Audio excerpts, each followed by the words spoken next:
tiempos, rito campesino. Hoy, fiesta burguesa, ciudadana. Imágenes para introducir un largo cuento. Protagonista, el hombre europeo. Tema, la transformación del territorio. El páramo se convierte en campo cultivado, multiplicando los frutos de la tierra. La ciudad nace de la nada, multiplicando las casas del hombre. Dos realidades sobre cuyo equilibrio difícil e importante ha nacido nuestra sociedad.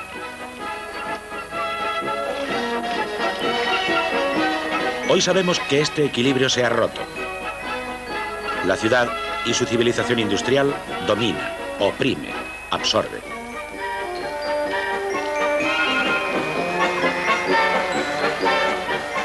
Los campesinos ofrecen un espectáculo en la ciudad. Ahora son solo un símbolo folclórico de las dos realidades del territorio, ciudad y campo. Pero solo ayer la fiesta era una ocasión de intercambio, de celebración, cuando el rito era un camino fundamental para avanzar en el conocimiento y el dominio del mundo.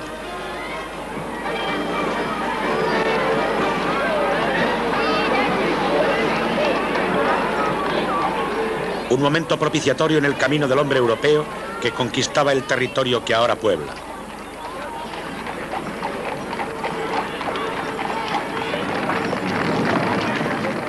Una verdadera epopeya. Tema de este episodio.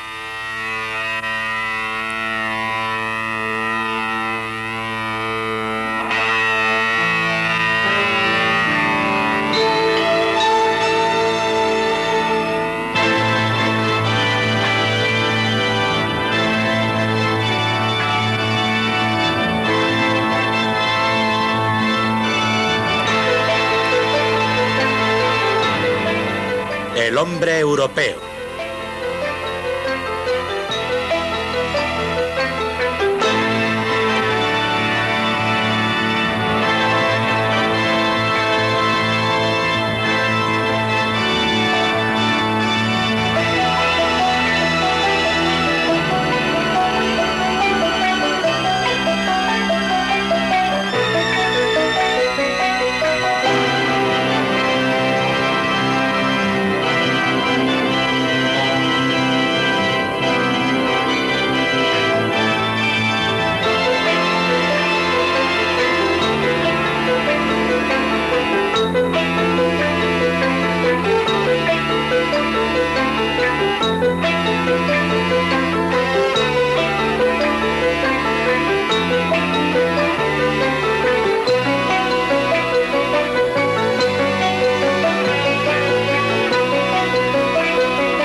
Cuarto episodio, la conquista del territorio. Vamos a la búsqueda de un rito campesino prehistórico propio de las zonas más industrializadas de Europa, entre el Ruhr, Francia, Holanda y Bélgica, a donde ahora nos acercamos a la pequeña ciudad obrera de Binche. Época de carnaval.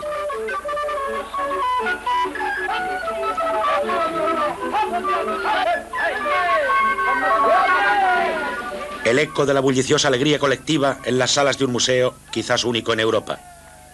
Depositario fascinante de antiguas máscaras de nuestro mundo campesino. Máscaras de carnaval y bailes de carnaval. Eran bailes y máscaras del hombre agricultor.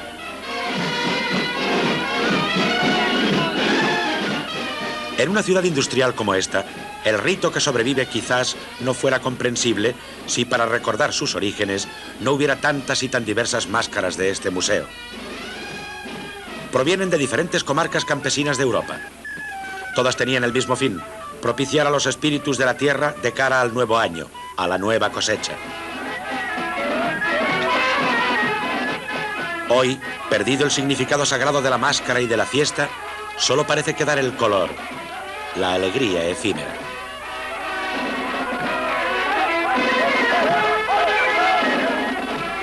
¿Aún puede uno servirse de esta fiesta para remontarse en el tiempo hasta los orígenes del mundo campesino? Nos responde un gran experto en máscaras campesinas, Samuel Glotz. Para hablar de nuestro mundo campesino prehistórico, es interesante observar esta fiesta. De hecho, nuestros jóvenes repiten puntualmente aquí los mismos gestos del juego mágico imaginario. Es un hecho excepcional que no tiene equivalente en ningún otro carnaval de Europa. En Binge, a pesar de tantas y tan profundas transformaciones del ambiente, la coreografía de la fiesta aún es respetada. Durante 3 días, los jóvenes son iniciados. Luego aparece el rey de la fiesta, el Gil. Ayer la máscara campesina, lo comprenderán observando su preparación, era idéntica a aquellas de toda la Europa agrícola desde los Urales hasta España. Lleva cascabeles, ostenta un ramillete, símbolo de la primavera, un símbolo que se encuentra en todas las máscaras antiguas de todas las fiestas campesinas de Europa.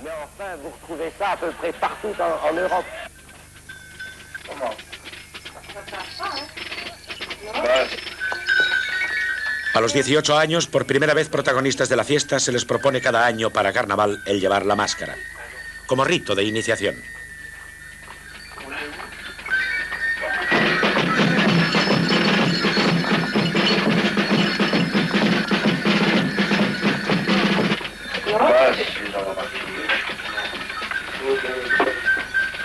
Y aún cubre sus vestimentas la paja de los campos, aunque en los alrededores ya no existe desde hace mucho tiempo un campo de trigo donde se pueda recoger ni una paja.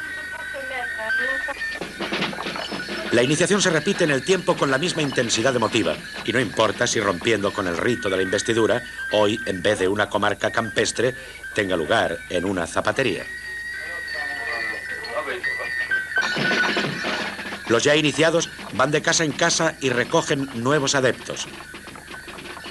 Luego se van juntos por la ciudad, ruidosos con sus zuecos descalabrados y con sus campanillas. Estos son actos que respetan la tradición de la fiesta prehistórica, como los pequeños ramos que los jóvenes llevan en la mano y con los que acompañan el ritmo de sus bailes. Este batir de los zuecos, cuando los calzaban pies de campesinos, era una imperiosa invitación del hombre a la tierra para que ella hiciese fuerza y dejara surgir los granos.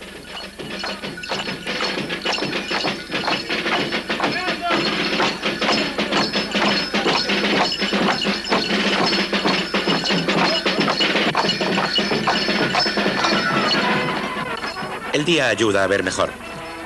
El rito, expresión de una sociedad agrícola que ya no existe, se ha modificado con el tiempo, marcando con la ropa, la historia, incluso la más reciente, de los hombres y de las mujeres que han transformado esta tierra. Un ejemplo. El sombrero de los Gil se adorna a partir del siglo XVI con plumas de ñandú, el avestruz americano. Plumas que se importaban a Bélgica en tiempos de la dominación española.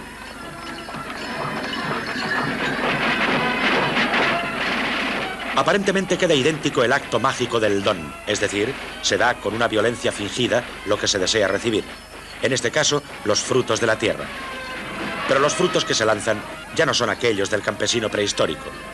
Las naranjas son un agregado relativamente reciente en la historia antiquísima de este carnaval. Queda el acto, el gesto rudo y simbólico del don.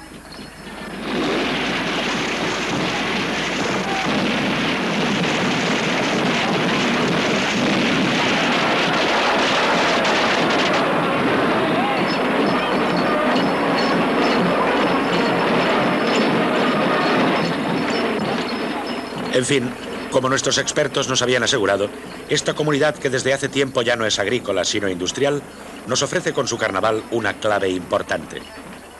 Nos ayuda a entrar en la edad remota que nos proponemos visitar. La prehistoria, en parte aún viva, de los campesinos que han humanizado el paisaje de Europa.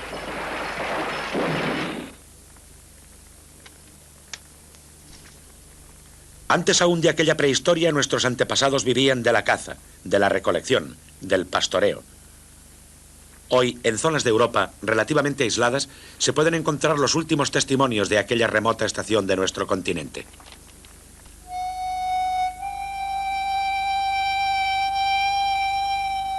Cuando el hombre, de una tierra aún intacta, virgen, recogía aquello que ésta le ofrecía espontáneamente. Hoy, en un contexto económico de un signo diverso, son testimonios tenaces del mundo de los recolectores, por ejemplo, los almejeros de ciertas playas de nuestros mares. Y no son los únicos. En ciertos bosques de Europa, aquí estamos en Croacia, hay quien recoge miel con una técnica elemental, que ha quedado más o menos idéntica de generación en generación.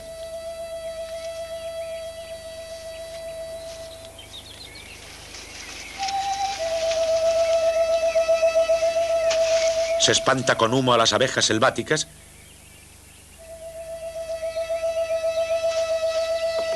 y la colmena indefensa puede ser saqueada impunemente.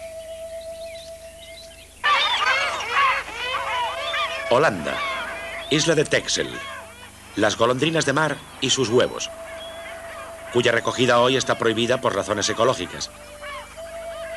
Pero estos huevos eran el alimento cotidiano de los grupos asentados a lo largo de las costas septentrionales de Europa. A veces, el recolector es por añadidura el protagonista de una actividad económica importante. Allí, por ejemplo, donde se encuentran las trufas, y lo saben los recolectores del Piamonte, de Umbría y de Francia. Un oficio prehistórico como este puede producir una buena cantidad de dinero, y además la emoción de recolectar sin haber sembrado. Los herboristas, en Europa como en muchas partes del mundo, recogen o comercian hierbas aromáticas, hierbas comestibles, hierbas medicinales. Estamos en Alemania. He aquí un joven en busca de ingredientes para la otra medicina, la natural, sin productos químicos. La mano del hombre y el fruto de un matorral, un gesto idéntico después de miles de generaciones.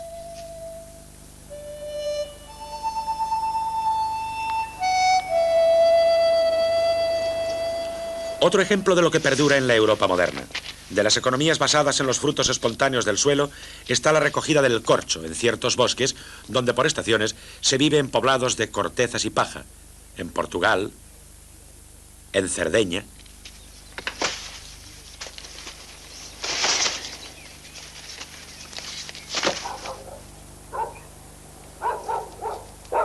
Habitáculos para un tipo de hombre que vive, sí, como un recolector de la prehistoria, pero con la antena de la televisión sobre el techo.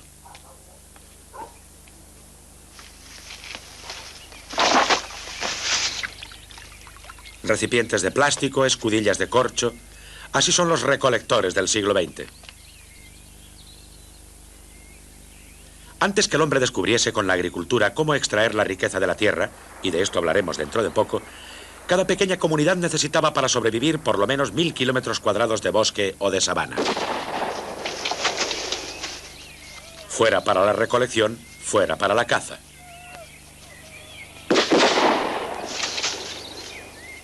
La caza.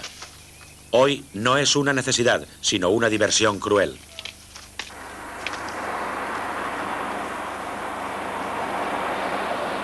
El pastor. Otro superviviente del tiempo. A menudo, en sus andanzas, atraviesa nuestro mundo, pero es, por así decirlo, solo una aparición.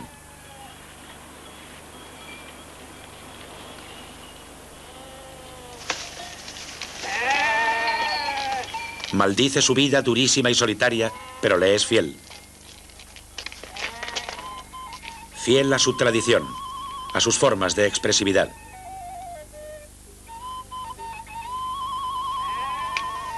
Aún hoy muchos pastores, en el aislamiento de su vivir cotidiano, cultivan tradiciones orales confiadas solo a la memoria y quizás destinadas a morir con ellos. En Rumanía hemos encontrado maestros anónimos de poesía y de canto pastoril. Su obra maestra es la Miorica, el lamento de una mujer traicionada por su hombre. El pastor que la ha abandonado para ir en busca de un nuevo pastizal. Unui ungurean, unui moldovean și altui vrâncean și altui vrâncean. Pero un pueblo de pastores también puede expresarse en obras destinadas a perdurar, como en el caso de la civilización nurágica de Cerdeña y de sus famosos bronzetti.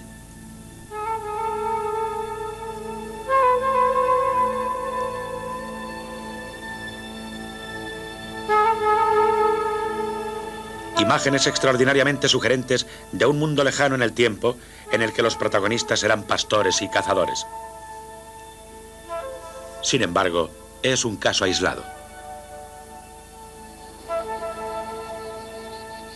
Solo cuando sobre los primeros campos cultivados se recortan las sombras de los primeros campesinos y aparecen los simulacros de sus dioses, solo entonces la producción de obras destinadas a sobrevivir en el tiempo se vuelve común. Obras modeladas para pedir a la tierra que multiplique sus dones, sus frutos, sus cosechas. Cuando el hombre se convierte en agricultor, Artemisa, diosa de la caza, se torna en la gran madre tierra, con numerosos y turgentes senos.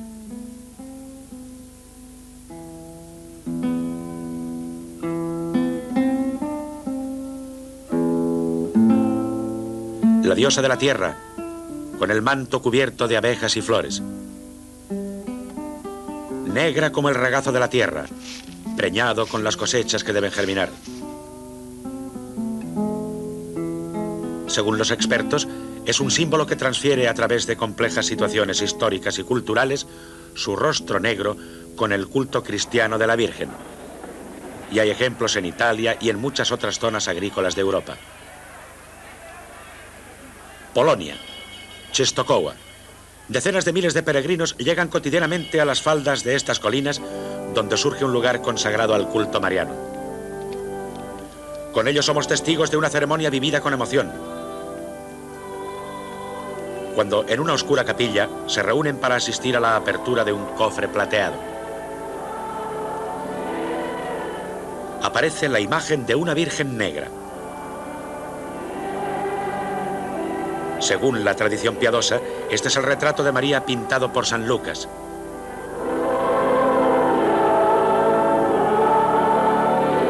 Otro idéntico está en el santuario de San Lucas en Bolonia.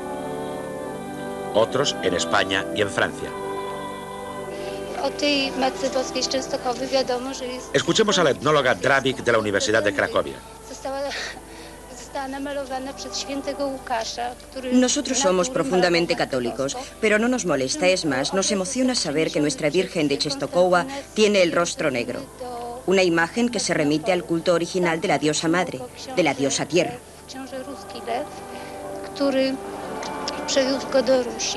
Esta relación antigua con el mundo pagano aumenta en vez de atenuar la fe de quien cree en una madre celestial para todos los hombres. A través del tiempo y de las culturas, desde la edad más remota hasta nosotros.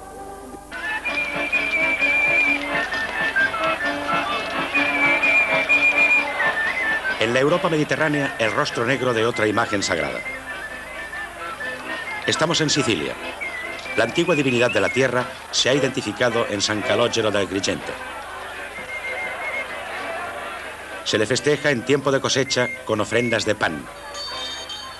Don propiciatorio que deberá obligar a la divinidad a devolver la ofrenda.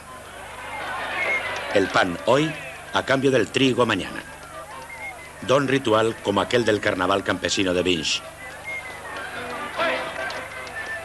Continuidad de tradiciones que todas se remontan al momento en que el hombre se hace agricultor. A los tiempos en que ocurrió aquella verdadera y auténtica revolución, hoy se le llama el Neolítico. Su eco lejano no sobrevive solamente en fiestas tradicionales o en un trabajo inmutable a través de milenios, sino también con señales bien definidas en numerosos hallazgos arqueológicos.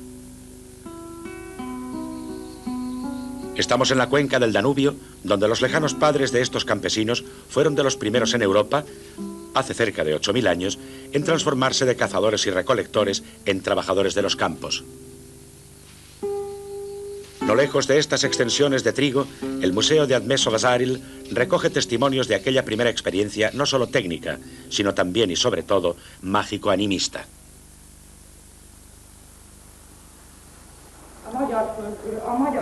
Escuchemos a la directora del museo. Estas figuras de terracota son estatuillas y vasos rituales que los campesinos del Neolítico enterraban en los campos. La fertilidad de la tierra, fundamental en cada culto de aquel periodo, debía ser propiciada por estas cerámicas sagradas mediante la representación, a veces realista pero más a menudo simbólica, del sexo femenino. Emblema, precisamente, de la fertilidad.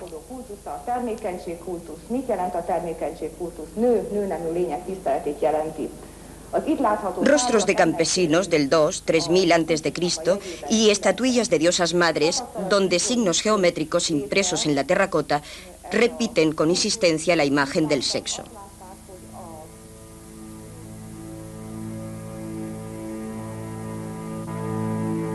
Aquí, en otra terracota, solo el triángulo del pubis, el vientre del cual nace la vida.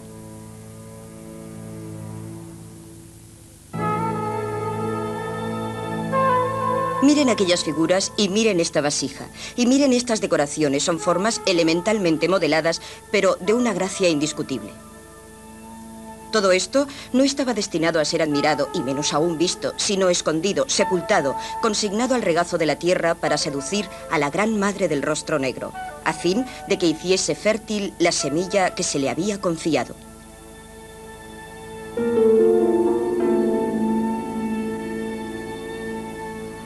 Exactamente en aquellas llanuras danubianas del sudeste europeo, donde se desarrolló una primera agricultura, la transformación del territorio consiente hoy un nivel de productividad elevadísimo.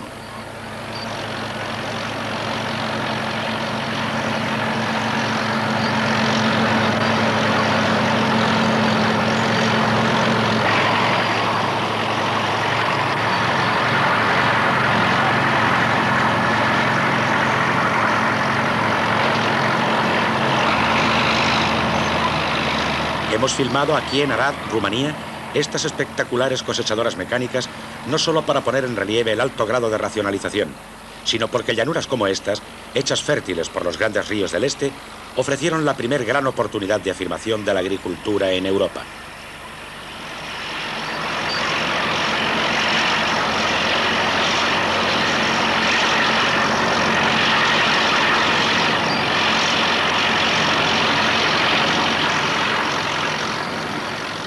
Por consiguiente, hay en el sudeste europeo un hilo conductor entre las formas más remotas de cultivo de la tierra y las más modernas.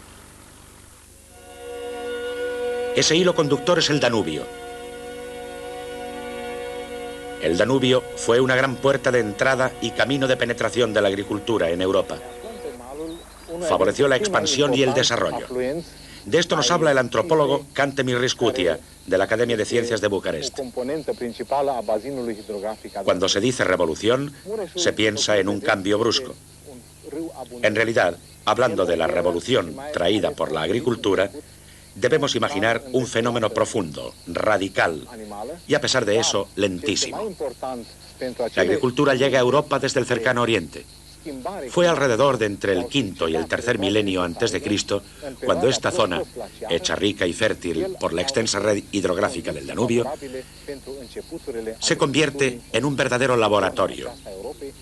Se comenzó a trabajar la tierra, a sembrar y a recoger. Los cultivos y la crianza de los animales dieron vida a los primeros asentamientos estables. Iniciaron actividades artesanales, los primeros intercambios, en fin, una gran transformación, una nueva economía que lentamente cambia de modo irreversible la sociedad y la cultura. El Danubio, con su corte de afluentes, fue el testigo y el protagonista de esta mutación. Nos confirma todo esto el más autorizado investigador de este campo que existe hoy, el arqueólogo Renfrew. Sí, es cierto. La agricultura entra en la Europa prehistórica a través del inmenso valle danubiano. Pero ese no fue el único camino. Alrededor del 500 a.C., la agricultura pasó del Medio Oriente a Europa del Sur. Aquella penetración eligió el camino difícil y aventurado de las islas del Mediterráneo oriental.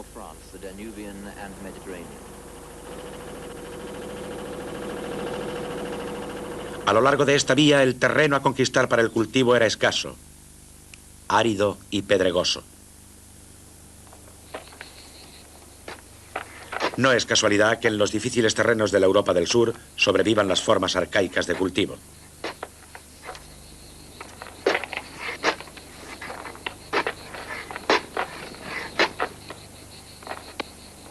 Aquí nada ha podido sustituir al trabajo del hombre. En una pequeña isla mediterránea, un campesino trabajando es muy a menudo espejo fiel de las dificultades antiguas.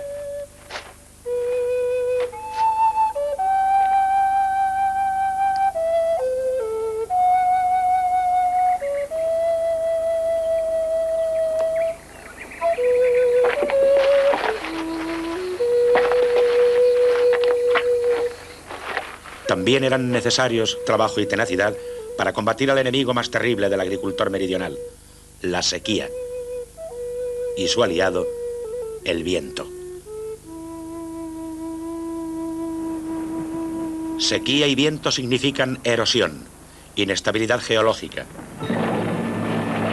Enemigo temible, incluso allí donde el medio mecánico logra hoy ayudar al agricultor. He aquí una de las zonas más áridas de Europa, al sur de Zaragoza. Las aguas del Ebro no logran equilibrar el clima tórrido del verano y gélido del invierno, y donde también el viento roba al campesino el avaro fruto de su trabajo.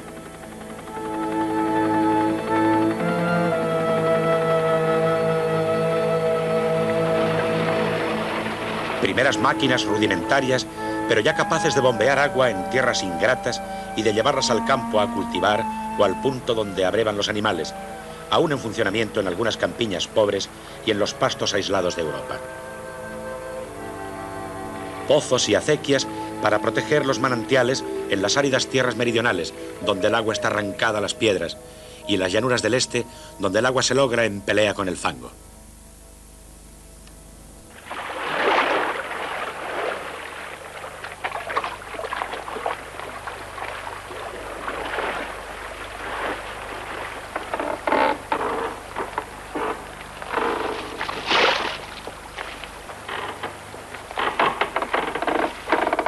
Formas elementales, claro.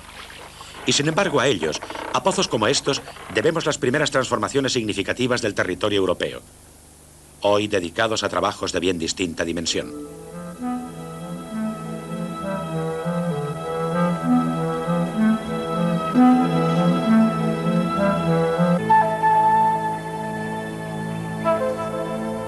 El acueducto, la primera empresa monumental para racionalizar la distribución del agua en el territorio y promover la transformación y el desarrollo. El hombre europeo los fabrica desde los tiempos más antiguos. Este en las presas de Nápoles es del siglo XVI. Fue obra de Vanvitelli, imitando a los romanos, edificados 1500 años antes.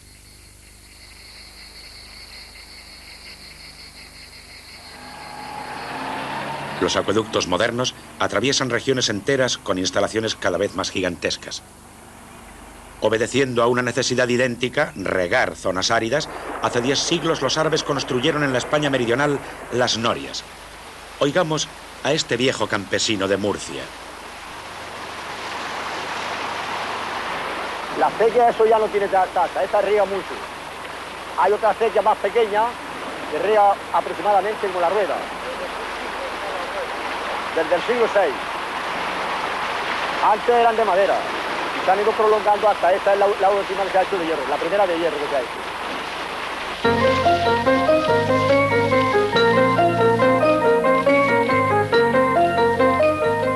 Agua, agua, agua. Agua para regar, para las nuevas tierras. Pero a veces el agua de amiga se convierte en enemiga. ¿Cuántas veces se repite este espectáculo cada año en Europa?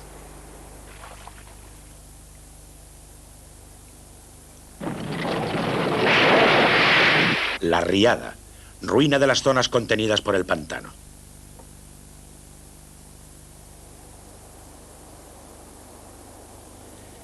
El rescate del pantano.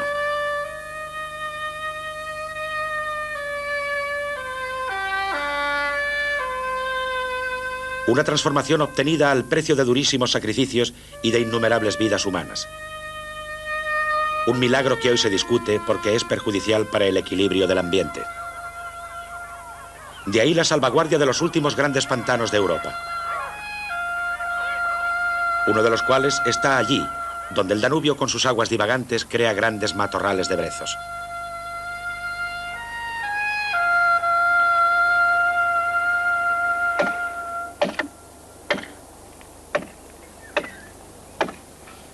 En Hungría, en Székely, un pequeño cementerio con tumbas extrañas.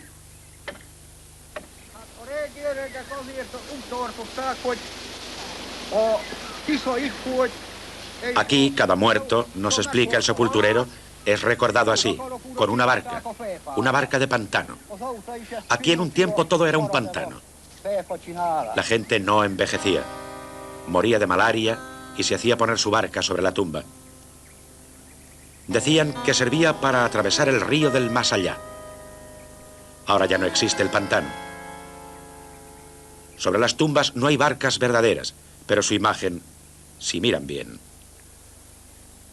Aquellas proas parecen el perfil de un hombre. El hombre que venció al pantano y se murió.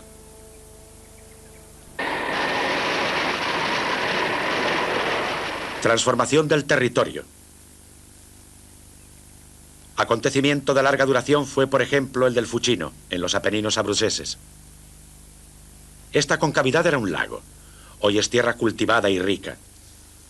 Una obra emprendida por los romanos hace 2000 años con un canal subterráneo destinado a drenar las aguas del lago. La empresa no concluida entonces llegó a su fin hace solo un siglo.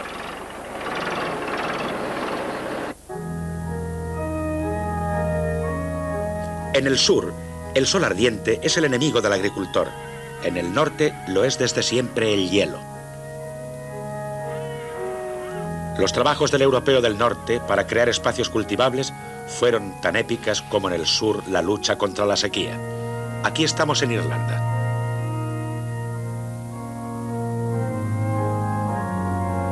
La Selva Negra en Alemania. En un tiempo cubría 2/3 del centro de Europa. Aún hoy se necesitan muchas horas para atravesarla en coche. Debía parecer un continente oscuro, inmenso, tenebroso. Su conquista fue difícil. Pero allí, donde se derribaban los árboles, se creaba poco a poco el espacio agrícola destinado a convertirse en uno de los más productivos del continente.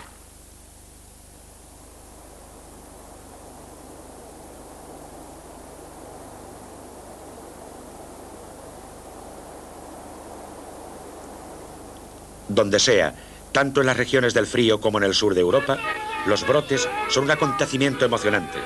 Cuando la espiga se vuelve dorada, la alegría a menudo inspira fiestas que también pueden asumir formas de sacralidad caprichosa.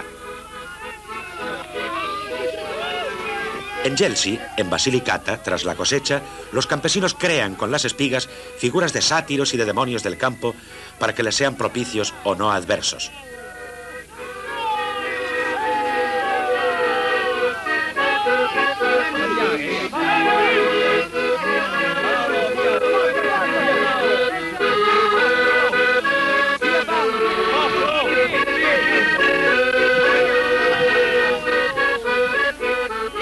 Estos días bulliciosos son aún raras pausas de las fatigas que se tienen durante la estación.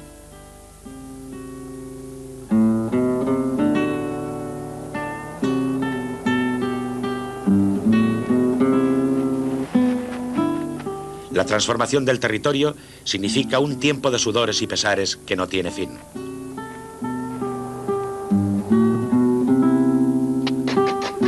Sin el tributo de generaciones fieles o apegadas a la tierra, el paisaje europeo no presentaría estos escenarios organizados de los cuales todo el continente ha obtenido vida y prosperidad.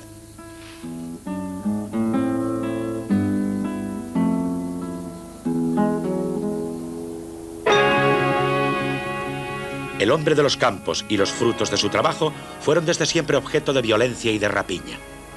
Ultrajes y ofensas sufridas por la población campesina, donde quiera que sea en Europa, en el norte como en el sur, en tiempos remotos y recientes, sufridos por quien transformó estas tierras y se mueve para reivindicar condiciones de vida más humanas. O para afirmar el derecho a la posesión y a la mejora de tierras que de otra forma estarían abandonadas al tifus o a la desolación de los pantanos. Si en Europa cada metro de tierra cultivada nace de una larga lucha y duros trabajos, se puede decir que cada campo tiene su historia. Un ejemplo entre infinitos: Sierra Nevada, España. Aquí, en el alto valle de las Alpujarras, la tierra, como en otras zonas campesinas de la naturaleza impenetrable y trabajada, por no decir inventada, por las familias, es llevado durante generaciones a una de las formas más duras y precarias de la fecundación del suelo: el cultivo en terrazas. Con igual fuerza, esta gente defendió siempre su independencia. Se opuso tanto a las invasiones árabes como a los soldados de Felipe II, encerrándose en esta república campesina montañesa. El agua de los neveros irriga el campo de cada familia con canales construidos metro a metro. Una real y auténtica obra maestra de ingeniería y de paciencia campesina. En la Europa agrícola coexisten, por diversidad de climas y de condiciones ambientales, dos formas de economía. Una que ha quedado arcaica y por consiguiente pobre, la otra rica y mecanizada, rígidamente impregnada de criterios de productividad industrial. Un desequilibrio que no solo interesa al mundo campesino, sino que es la base de las contradicciones económicas y de tantos conflictos sociales en la Europa de hoy.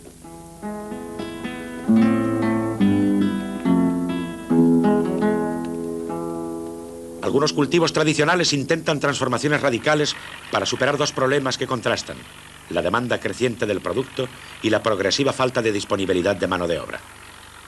Donde falta el hombre, la máquina debe reemplazarlo. Un primer ejemplo, la viña. Las zonas de producción quedan transformadas por el empleo de la máquina.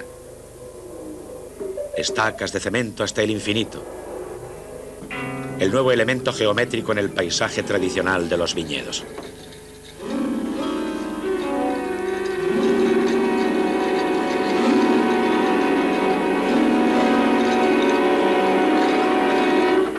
En muchos valles alpinos el viñedo tradicional sigue inmutable.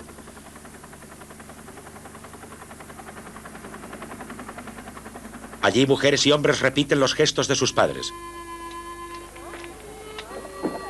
con la misma podadera y los mismos recipientes, solo que ahora son de plástico.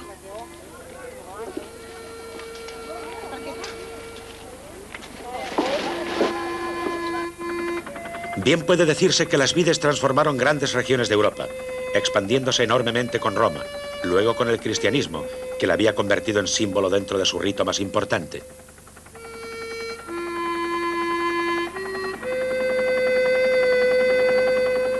En Cac, entre las colinas donde comienzan los Alpes orientales, hay un curioso testimonio de la cultura campesina. Estas casetas blancas son las cantinas de estos viticultores que desde 1749, año tras año, anotan en un libro sus vendimias, con dibujos que permiten previsiones sobre las cosechas con una elemental base estadística.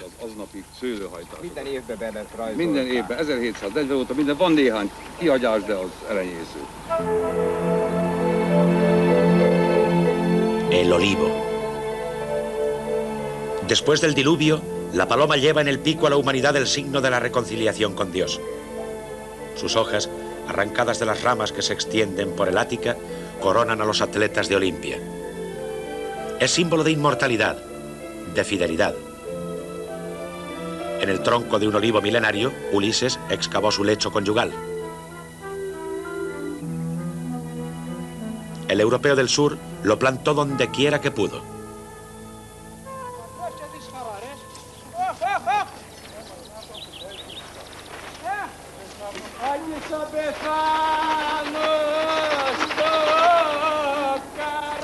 Produce aceite, condimento base de la comida cotidiana y alimento de la lámpara mítica. Las noches de la antigüedad estaban iluminadas por infinitas llamas encendidas por el fruto arrancado a este árbol.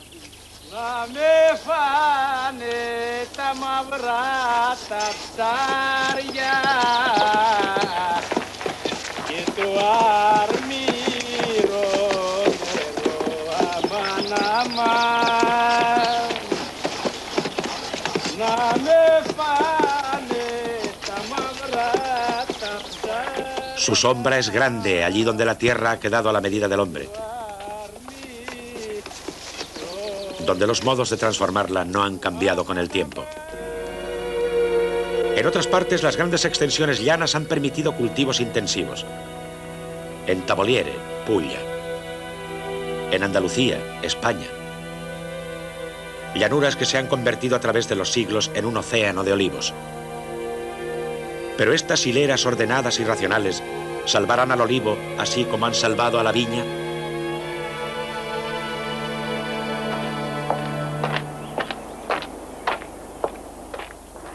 Llanuras que se han cubierto a través de los siglos de un mar de olivos. Un grave peligro amenaza hoy a estos cultivos. No se encuentra mano de obra para la cosecha de la temporada y tampoco existen por el momento máquinas recolectoras. Así es que desaparece el gran mar verde y plata de los olivos en muchas zonas del sur europeo. Los olivos seculares son talados y quemados para dejar lugar a nuevos cultivos. Los que producen aceite a menor precio porque las máquinas se ocupan tanto de la siembra como de la cosecha, industrialmente.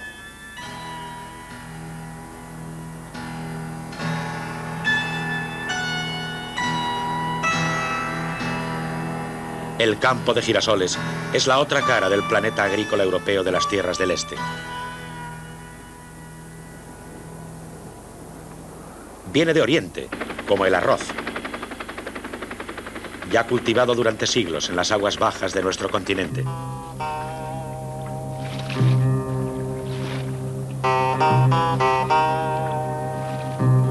En Europa, muchos productos de la tierra son herencia de invasiones o dominaciones. El albaricoque, junto con cientos de otras frutas, fue traído por los árabes. El tomate viene de América, junto con la patata.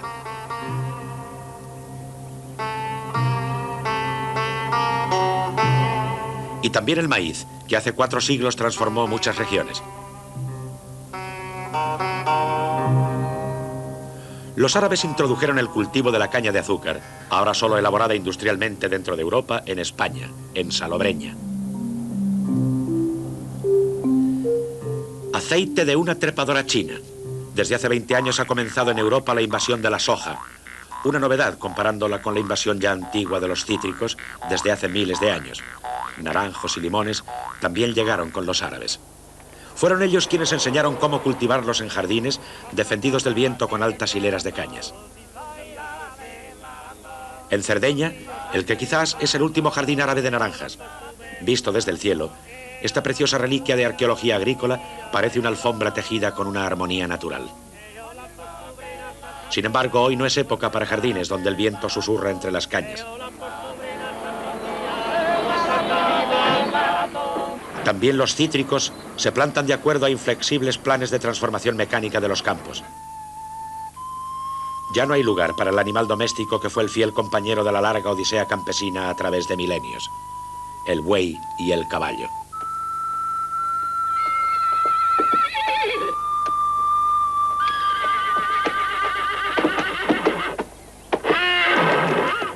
Estos caballos no están destinados a los trabajos del campo, sino a un mercado, uno de los tantos e innumerables del mundo campesino.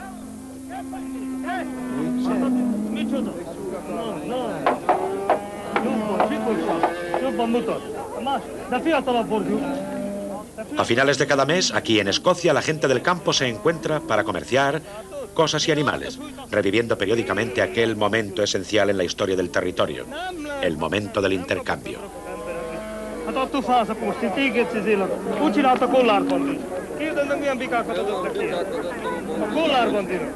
He aquí la imagen de un punto de encuentro entre campesinos y aldeanos en un antiguo almanaque, un mercado como miles y miles de otros. Europa es rica desde el año 1000, en que el mundo campesino aumentó su producción para el consumo propio y para hacerlo objeto de intercambio, sobre todo con el despertar económico y demográfico.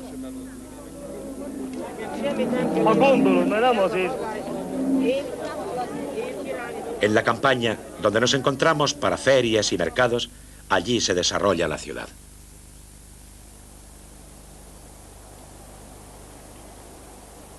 Para defender casas y campos y para dominarlos, se eleva la mole de un castillo.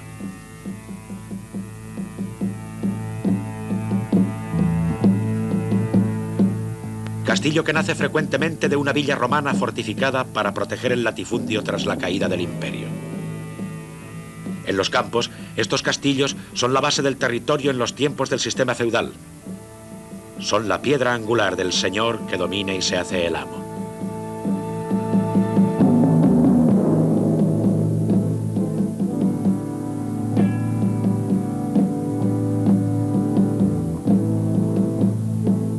Aunque estos muros son, ante la necesidad, lugares de salvación, el refugio de las poblaciones rurales, amenazadas por los pillajes húngaros, sarracenos, vikingos.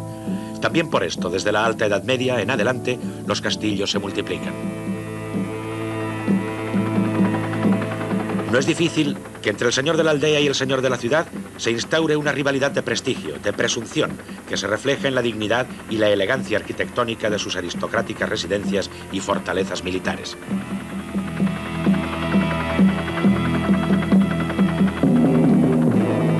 Un desafío a la ciudad que crece en extensión e importancia en el otro polo del territorio. Un ejemplo es el castillo de Torquiara, elevado sobre las colinas emilianas, construido casi a semejanza del castillo estense de Ferrara. Aquel para dominar la ciudad, este para dominar la aldea, la comunidad campesina. En la periferia, así como en el corazón de Europa, la relación aldea-castillo-mercado se convierte en el principal factor, hacia fines del medioevo, de una nueva fase de transformación del territorio, de año en año, atravesado por una red de caminos cada vez más extendida. Los mercados favorecen, junto al desarrollo económico, un vivo despertar cultural en muchas comarcas de Europa. Y por ello se crean correspondencias y lazos, incluso a gran distancia, abriendo nuevos horizontes al intercambio de mercaderías y de conocimientos. Baste pensar en las ferias de Champagne. Ligaron Flandes, donde hemos recogido estas imágenes, con el Valle del Po.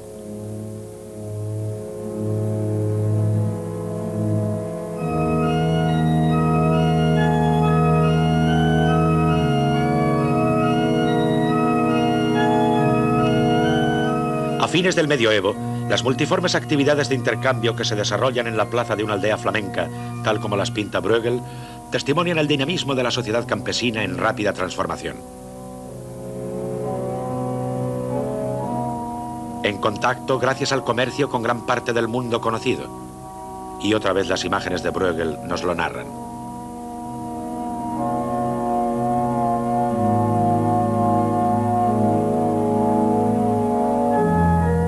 De una aldea flamenca nos vamos a millares de kilómetros más hacia el este. Este castillo está en Cracovia, en Polonia, sobre el Vístula.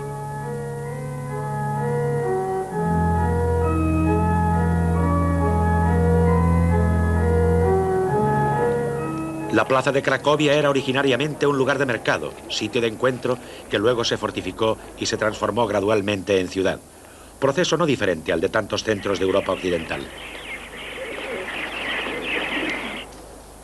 Pero aún más al este, en la gran llanura rusa, la ciudad nacería y crecería en condiciones y por motivos profundamente distintos.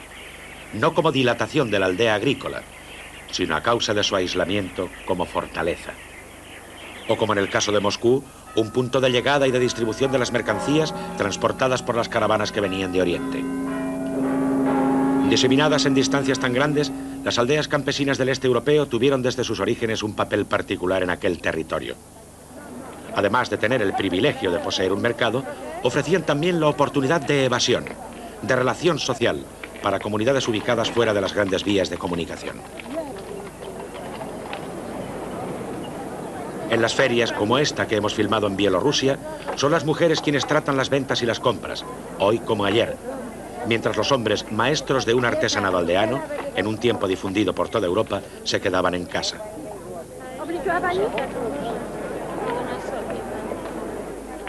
En el este europeo, mercados y aldeas también crecerían, como en Occidente, alrededor de monasterios aislados.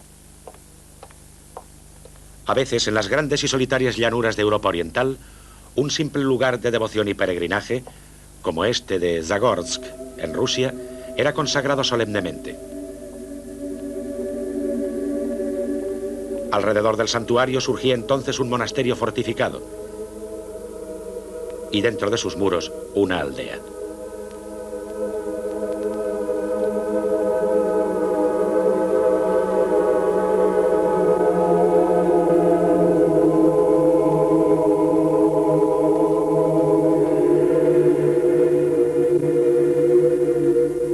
Cuando el oriente europeo era sacudido por la violencia de las migraciones nómadas, el centro monástico, esto es Dragormina, en Rumanía, tuvo función de isla fortificada que ofrecía la salvación a los campesinos de las regiones no tan defendidas.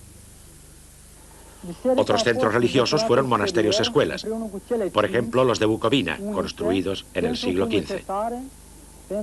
Nos dice un campesino: estos muros eran escuelas.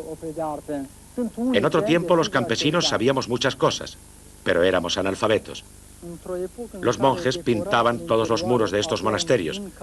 Así, cuando la gente venía aquí en peregrinación o para refugiarse, si los campos se veían sacudidos por las invasiones, encontraban estas bellas pinturas y figuras y aprendían la historia sagrada como los monjes deseaban. Y también se ponían en contacto, quizás sin saberlo, pero el hecho era igualmente importante, con la realidad del resto del mundo, la Europa de los reyes y de las culturas. En este caso, Bizancio y su arte.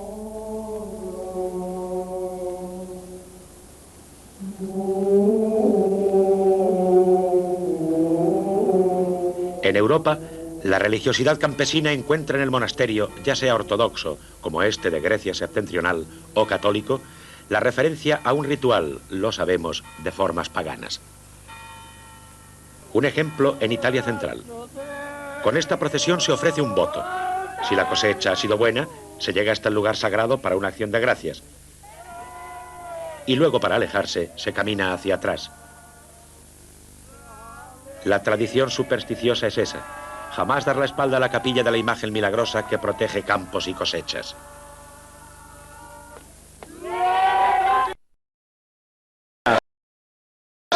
En vastísimos territorios de la Europa cristiana. Ruinas fascinantes, como esta abadía en Bretaña, aún rinden su testimonio.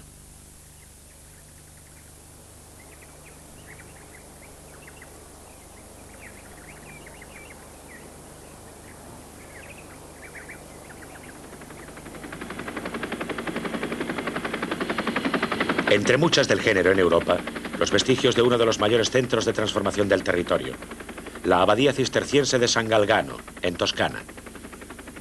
Tras haber agotado en un valle sin cultivar su función promotora de trabajo y de riqueza, San Galgano, en el siglo XIV, cae en el abandono. Incendiada, no volvió jamás a ser reconstruida.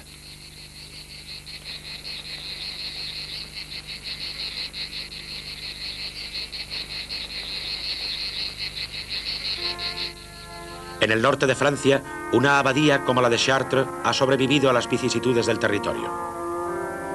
La aldea agrícola crecida a la sombra del monumento ha quedado a través de los siglos como punto de referencia para la gente del lugar. Mercaderes y campesinos, anónimos arquitectos de la aldea y de su iglesia.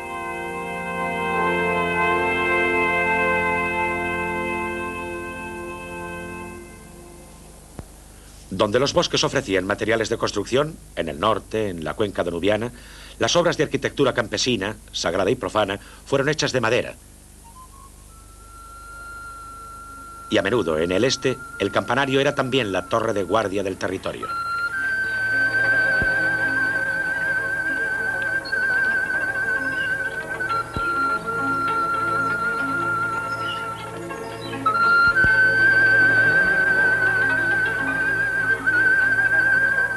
De madera de Transilvania se construyeron casas campesinas, quizá las más bellas de nuestro continente. Hoy todas o casi todas deshabitadas, y no solo estas. En En las casas de campo, en las aldeas, en tantas partes de nuestro continente, solo quedan los ancianos. Los jóvenes, en el sur como en el norte de Europa, se han ido atraídos por el mito de la gran ciudad.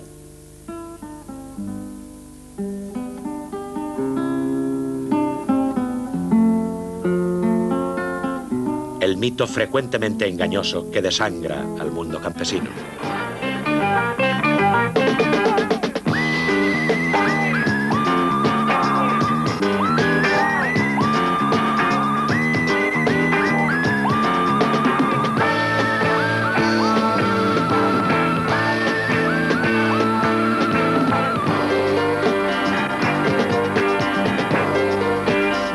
Miles, y todas diferentes, y no todas equivocadas, son las motivaciones que llevan al hombre desde el campo hasta la ciudad. Por otra parte, es un fenómeno no solamente europeo, ni solamente de hoy, pero que en nuestro mundo ha venido asumiendo las dimensiones de un éxodo que perturba un equilibrio milenario. A propósito de esto, un sociólogo que desde hace tiempo estudia el motivo de esta crisis, Paolo Colusi, nos sugiere algunas reflexiones. La cultura europea es qualcosa. La cultura europea es algo que ha sido objeto de estudios, que es hoy objeto de profundos estudios. Pero ¿qué es esta sociedad para la ciencia social? ¿Qué ha sido Europa con sus transformaciones sociales en estos últimos siglos? En mi opinión, esencialmente se puede encontrar una idea central en la idea de ordenar las cosas. Un orden que es un camino intermedio entre un orden democrático, de igualdad entre los ciudadanos, y un orden militar, un orden para dominar y un orden para ser libre.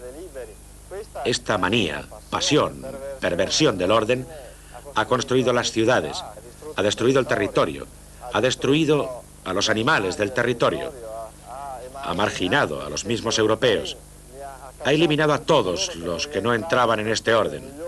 Millones de personas para hacer limpieza y un gran caos en la locura de las ciudades, en la devastación del propio territorio. El sueño utópico de los grandes del 700, el sueño de los jardines a la italiana, de la organización del ver, del sentir, de la música, se convierte en un sueño de reclusión, una pesadilla de campo de concentración, de alambre de espino, de casas en fila, en la periferia de las ciudades. Todo lo que hoy nosotros vemos con terror refleja la idea que no podemos hacer hoy de Europa. Una idea que miramos con cierta amargura, con cierto susto.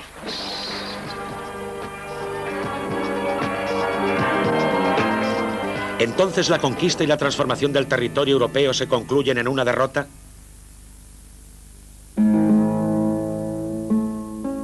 El ejemplo de Holanda, vicisitud secular de una tierra arrancada a las aguas del mar, parece demostrar lo contrario.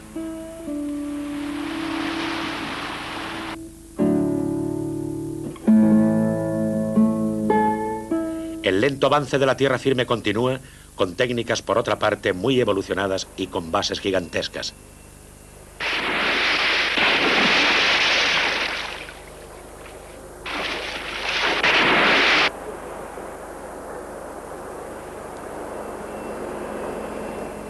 Se crean otros diques. El agua aprisionada se restituye al mar. La zona se deseca y en el interior del dique el fondo marino se convierte en tierra fértil. Ingenieros hidrotécnicos vigilan la manutención de las obras logradas. Por las palabras de un experto nos enteramos de algunos datos. La mejora comenzó en el siglo XIII. Y hoy, diques de 2.000 kilómetros, ya previstos en los planes de 1891, han desecado y convertido en fértiles 200.000 hectáreas de un nuevo suelo, repartido en polders. Una hectárea holandesa de los polders produce un promedio de 2 veces más trigo que el producido en los países europeos. El sentido positivo de esta transformación está en una relación distinta territorio-ciudad. Realiza una aspiración que por tantas partes del mundo moderno aún es un sueño. Una antigua utopía, la ciudad a la medida del hombre, instrumento y no veneno.